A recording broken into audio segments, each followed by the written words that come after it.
was about trigger mechanisms, which Councillor Peach briefly sort of touched on. The Homeless Link best practice guidelines here does, mention lots of weather conditions like high, strong winds, cold winds, frost, and all these sorts of things.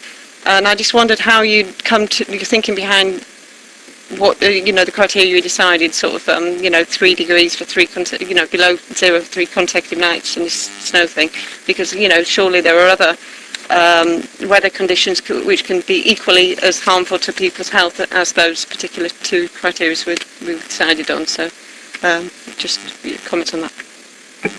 You're right. I think once SWEP is in, then the severe weather arrangements which trigger SWEP would need to be adapted. For instance, in the recent forecast winds, we took a decision whether to invoke SWEP, and we decided not to because of the particular risk presented by that weather arrangement.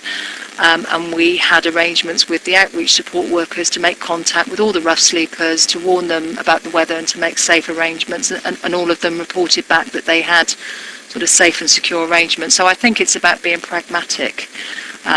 We've set the trigger mechanism down, within the protocol.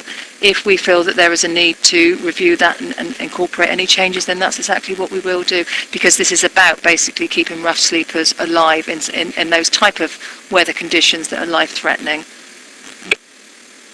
A supplementary to that then is that I would prefer it if the guidance reflected that, the pragmatic approach you just mentioned there, because if agencies read this protocol, and they might not think to refer people unless it meets these 2 particular criteria that are mentioned here. So if the pragmatic approach on flexibility of trigger arrangements were incorporated in that, I would be much happier with that.